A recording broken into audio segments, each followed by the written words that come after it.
ತಿರುಪತಿಗೆ ಹೋಗೋರು ಬಹಳ ಜನ ಇದ್ದಾರೆ, ಮಧುರೆ ಮೀನಾಕ್ಷಿಗೆ ಹೋಗೋರು ಇರ್ತಾರೆ, ದೂರ ದೂರ ದೇವಸ್ಥಾನಕ್ಕೆ ಹೋಗ್ತೀವಿ.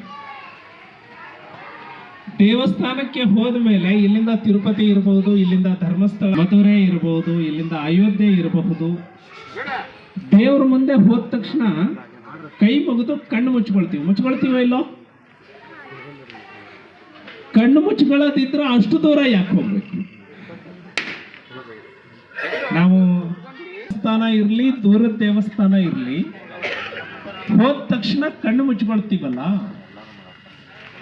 ಇದೇ ಭಾರತದ ವಿಶೇಷ. ಆ ಸ್ಥಿತಿ ಇದೆಯಲ್ಲ, ಅದನ್ನ ಸಮಾಧಿ ಸ್ಥಿತಿ ಅಂತ ಹೇಳ್ತಾರೆ.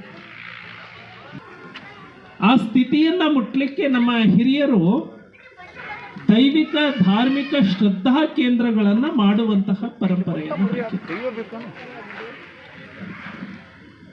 ನಾವು ಶ್ರದ್ಧೆಯಿಂದ, ಅದಕ್ಕೆ ಭಗವಂತ ಎಲ್ಲಾ ಕಡೆ ಇದ್ದಾರೆ ಅಂತ.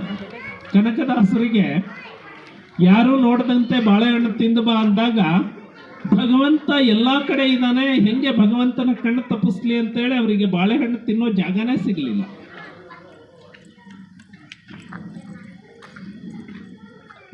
ಲಂಕೆಯನ್ನ ಗೆದ್ದ ಮೇಲೆ, ಸೀತೆಯನ್ನ ಕರ್ಕೊಂಡು ಬಂದ ಮೇಲೆ ರಾಮ ಎಲ್ಲರಿಗೂ ಸನ್ಮಾನವನ್ನ ಮಾಡ್ದ, ಅಳಿಲಿಗೂ ಕೂಡ ಸನ್ಮಾನ ಮಾಡ್ದ. ಅದಕ್ಕೆ ರಾಮರಾಜ್ಯ ಅಂತಾರೆ. ರಾಮರಾಜ್ಯ ಅಂತ ಯಾಕೆ ಹೇಳ್ತಾರೆ ಅಂದ್ರೆ, ಆಂಜನೇಯನಿಗೆ ಏನು ಸ್ಥಾನ ಇದೆಯಲ್ಲ ಅದೇ ಸ್ಥಾನಮಾನ ಅಳಿಲಿಗೂ ಕೂಡ ಇದೆ ಅಂತ. ಅಂದ್ರೆ ಸಮಾನತೆ ಬಗ್ಗೆ ನಾವು ಈಗ ಮಾತನಾಡ್ತೀವಲ್ಲ, ರಾಮನ ಕಾಲದಲ್ಲಿ ಆ ಸಮಾನತೆ ಇತ್ತು ಅಂತ. ಅದಕ್ಕೆ ರಾಮರಾಜ್ಯದ ಬಗ್ಗೆ ಮಾತನಾಡ್ತೀವಿ. ಹಿಂಗೆ ಎಲ್ಲ ಸನ್ಮಾನ ಮಾಡುವಾಗ ಎಲ್ಲರೂ ಸನ್ಮಾನ ಮಾಡಿಸ್ಕೊಂಡ್ರು, ಆಂಜನೇಯ ಇರಲೇ ಇಲ್ಲ. ಏನು ವಜ್ರ ವೈಡೂರ್ಯ ಹಾಕಿ ಎಲ್ಲರಿಗೂ ಸನ್ಮಾನ ಮಾಡ್ತಾ ಇದ್ದ, ಎಲ್ಲ ವಜ್ರ ಎಲ್ಲ ಖಾಲಿ